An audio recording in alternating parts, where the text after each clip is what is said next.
hello guys सन्चै हुनुहुन्छ सबै म पनि सन्चै छु भात खा म त खा हिजो मासु वाक्क भयो भने हैन वाक्कै एक थाल हान्ने हो म त खा तँलाई नि वाक्क भयो भने अरू कसले खाला त छ नि यहाँ त माथि छ तपाईँ छ यहाँ त्यस्तो भान्जा लखर लुखुरहरू छ ए ल भान्जा के हो तिमी मासु खाँदैछ ओ नो ल एलेक्स के छ तिम्रो ठीक छ एकचोटि यी गर्दै त ओ डोजा दाँत हाँग हाँग गर्दै नि एकचोटि एलेक्स आउन बोल्नु पर्छ ल ल हाम्रो यता चाहिँ तग्लु भाइ छ यता हेलो भाइ ठिक छ ए बोक्यो ल हो हाम्रो यस्तै छ होइन यस्तै छ यता हे मुक्तान नाति काम नलाग्ने खाले हेलो सानु सेनपाङ हेलो राम्रो मान्छेको यसै क्वालिटी राम्रो आउने हो है कस्तो हुने क्या हेरेर ऐसान र छोरा कति फरक क्या भने कलिलोको छाला र उहाँ क्या कस्तो फरक हुने क्या मलाई हेर्नु हजुर हो र तपाईँ खानु नि त टिपेर यो चाहिँ मेरो बुढी यता हाम्रो बिना दिदी खै बिना दिदी एकचोटि हेर्नु यता हेर्नु कसले पत्ता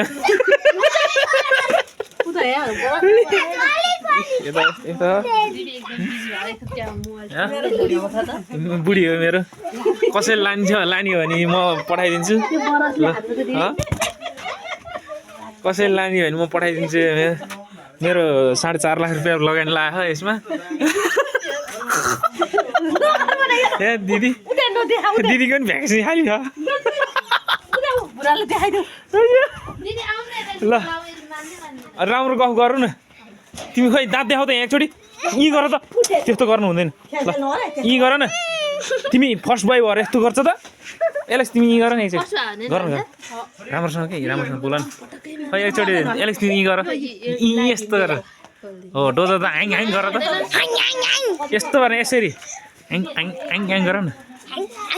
पखाली नजिक ल्याउँछु म भन्छ तिमी अनि एकचोटि इच्छा गर्दैन यहाँ न ल ल गर केही हुँदैन क्या यी गर न एकचोटि यी गर ल यता फेरि ड्रेस चेन्ज हुँदैछ होइन कपडा धुने आइडिया नि दिँदैछ यता हाम्रो प्रिन्सिपलले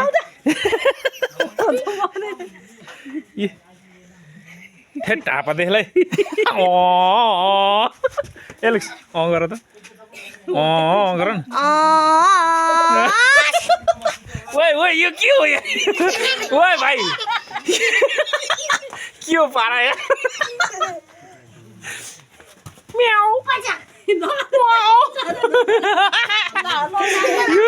जाली तपाईँको नाम के भन्नु त भन्नु न तपाईँको नाम के हो भनिदिनु न ल यता चाहिँ माटुकुरीहरू यता छ यी बाबु आज के हो यतातिर ऊ बसे हो ज्ञान लिनलाई बुद्धको ऊ हो नि त त्यसमा जन्मेर बसे ल हाम्रो भलक यस्तै छ होइन बवाल हुँदैछ ल ल मेरो अनुहार देखाउनु मिलेन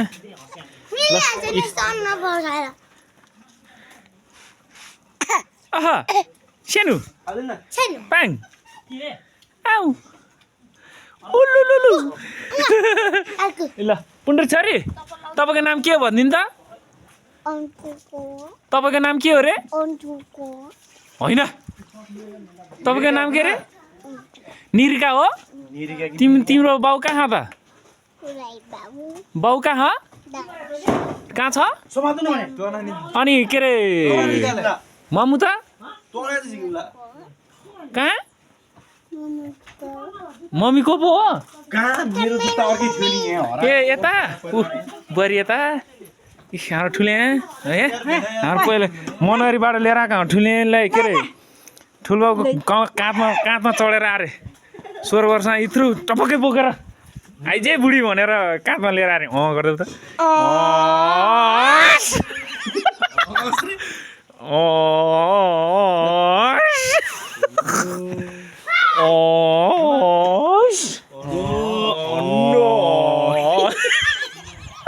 मेरोबाट चाहिँ गर्नु नि बरु ल भइरहेको भगवान्